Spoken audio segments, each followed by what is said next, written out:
Everybody, इस video में हम लोग बात करने वाले हैं नर्सिंग ट्यूटर का जो एडवर्टीज़मेंट आया हुआ है बिहार सरकार का, उसके बारे में। तो बीटीएससी द्वारा ये विज्ञापन संख्या 24 2025 है, जिसमें नर्सिंग ट्यूटर के पदों पर कुछ नियुक्ति का एडवर्टीज़मेंट दिया गया है।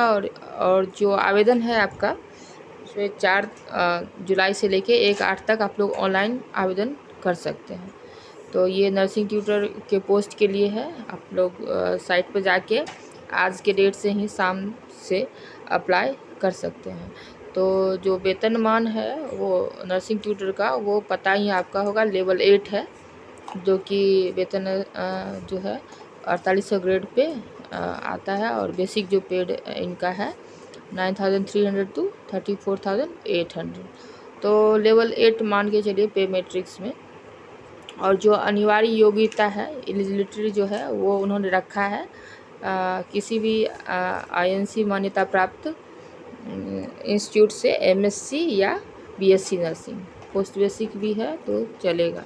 और अगर आप डीएनई का आपने किया हुआ है, diploma in nursing education and administration, तो उसके साथ आपको 2 साल का व्यावसायिक कार्यानुभव भी होना चाहिए। और अगर आप बिहार से बाहर के हैं तो आपको आईएनसी से जो है वो मान्यता प्राप्त इंस्टीट्यूट से आपको जो है उत्तीर्ण होना होगा, सूटेबिलिटी रहना चाहिए। साथ में बिहार जो निबंधन परिषद से है, यानी बीआरआरसी से जो है आपको रजिस्ट्रेशन भी चाहिए होगा, ये अनिवार्य है। ठीक है, ये दोनों चीज़ चाहिए। बीएससी, एमएससी या डीएनई है तो 2 साल का एक्सपीरियंस, और साथ में बीएनआरसी का रजिस्ट्रेशन। ओके, नेक्स्ट हम लोग सीट देख लेते हैं, कुल कितना सीट उन्होंने रखा है। तो टोटल 498 सीट है, जिसमें 35% जो है वो हॉरिजॉन्टली रिज़र्व रखा गया है वुमेंस के लिए। जिसमें जनरल का देख लीजिए 203 सीट है, और ईडब्ल्यूएस का 46, अनुसूचित जाति 79, अनुसूचित जनजाति 5, अत्यंत पिछड़ा वर्ग 92, पिछड़ा वर्ग 60, और पिछड़े वर्ग के लिए 13। टोटल 498 सीट्स हैं। और जो रिज़र्व सीट हैं वो 170 है, और स्वतंत्रता सेनानी वगैरह के लिए 10 सीट जो है वो रखा गया है। तो आप लोग अपना देख लीजिए। और अगर दिव्यांगता दिखाते हैं तो सिर्फ वीएच और वीआई जो है उनको यहाँ पे ये सब जो दिया हुआ है उसी के अधीन आप अगर हैं तो आपका चयन हो सकता है। और आवेदन प्राप्ति की अंतिम तिथि तक जो है आपको आपका जो सीट है वो बढ़ घट सकता है। तो आयु सीमा देख सकते हैं, आयु सीमा जो है उन्होंने रखा है न्यूनतम 21 ईयर्स, और अनारक्षित अगर मेल हैं तो 37 ईयर्स, और अनारक्षित महिला हैं तो 40 ईयर्स, पिछड़ा, अत्यंत पिछड़ा पुरुष या महिला हैं तो 40 साल, और अनुसूचित जाति जनजाति हैं तो 42 ईयर्स है। और ये जो एज कैलकुलेट होगा आपका 10th के सर्टिफिकेट में। तो दिव्यांग को 10 साल का छूट दिया गया है, और साथ में ही जो सेवा कर रहे हैं यानी जो जॉब में हैं उनको 5 साल का जो है वो छूट दिया गया है। जो निरंतर 3 साल सेवा पूर्ण कर चुके हैं उनको 5 साल का छूट दिया गया है।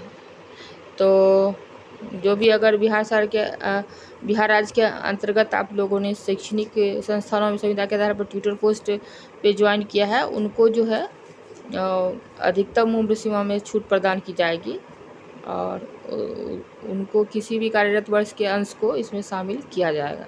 ठीक है, अगर बिहार सरकार में संविदा पे वर्क कर रहे हैं तो आपको आपकी सेवा अवधि पॉइंट्स में भी कैलकुलेट की जाएगी। और उम्र सीमा में छूट की गणना जो कट ऑफ डेट है वो 1 अगस्त 25 का होगा।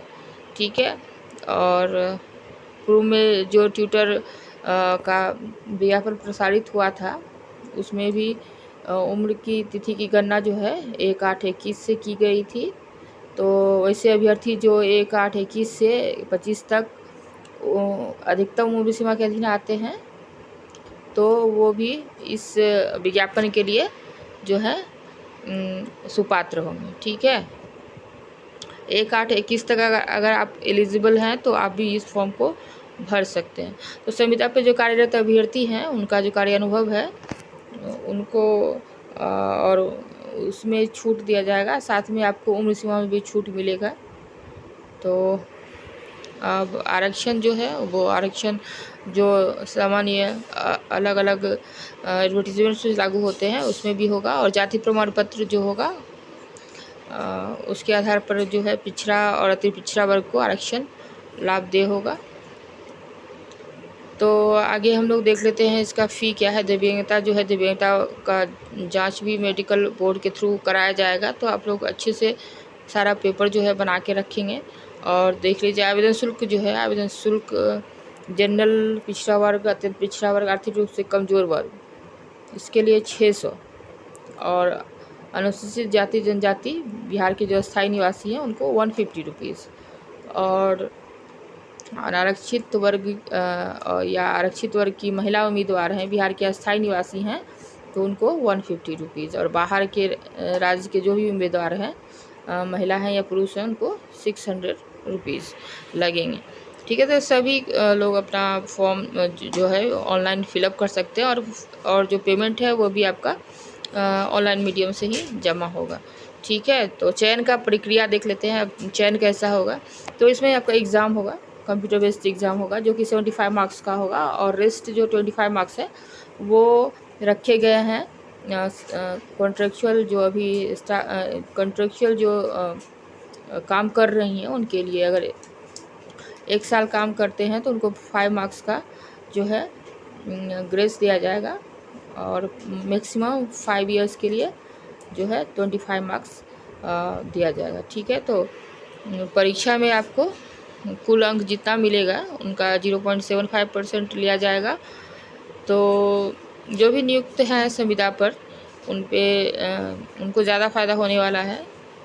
ठीक है, तो कंप्यूटर बेस्ड एग्जामिनेशन में जो परीक्षा का पाठ्यक्रम होगा वो कुल 100 प्रश्न पूछे जाएंगे, और अवधि भी 2 घंटे की होगी, और कुल अंक भी 100 होगा। तो जो ये क्वेश्चन पूछा जाएगा वो बीएससी नर्सिंग स्तर का होगा, तो उसका जो पाठ्यक्रम है अलग से प्रकाशित किया जाएगा। ठीक है, तो कंप्यूटर बेस्ड एग्जामिनेशन में जो है अगर 1 से अधिक पाली में परीक्षा का आयोजन होगा तो नॉर्मलाइजेशन भी अपनाया जा सकता है, और गलत उत्तर के लिए भी निगेटिव मार्किंग रूल रखा गया है। प्रत्येक सही आंसर के लिए 1 और गलत आंसर के लिए 0.25 मार्क्स थे। तो परीक्षा के आधार पर जो नॉर्मलाइजेशन की प्रक्रिया होगा उसके आधार पर परीक्षाफल घोषित किया जाएगा।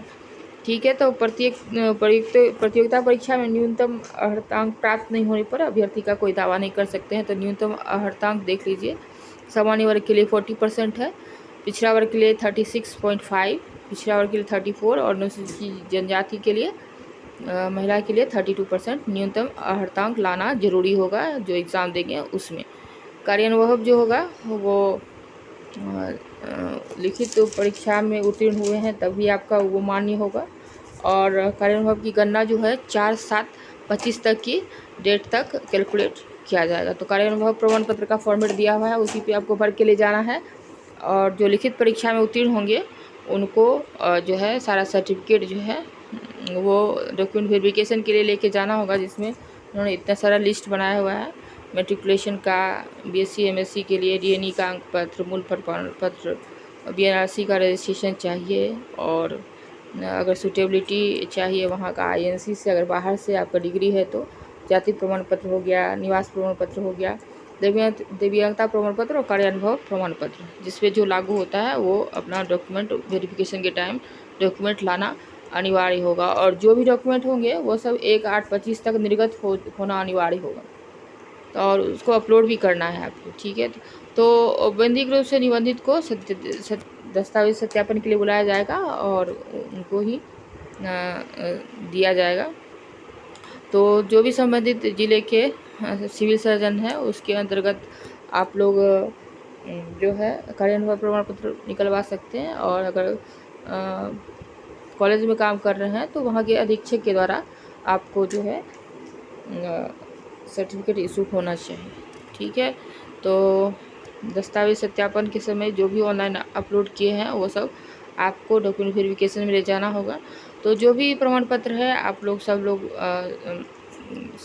हैं आपके पास, तो आप लोग btsc.bihar.gov.in पे जाके फॉर्म फिलअप करें और ऑनलाइन अप्लाई करें, और तैयारी में जुट जाइए, क्योंकि जल्दी ही एग्ज़ाम 1-2 महीने के अंदर ले ही ली जाएगी अगर आवेदन सही से हो जाता है, सब कुछ सही से चला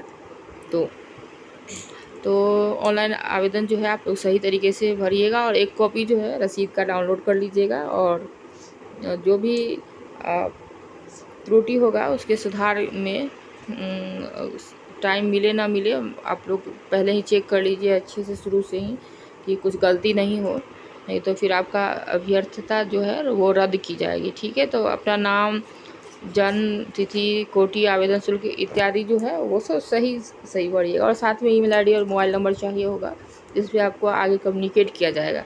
तो रजिस्ट्रेशन और ऑनलाइन शुल्क करने से ही नहीं माना जाएगा कि आप एलिजिबल हैं, आपको पेमेंट करना होगा, साथ में फ़ोटोग्राफ वगैरह सारा कुछ अच्छे तरीके से जो है वो आवेदन करिए।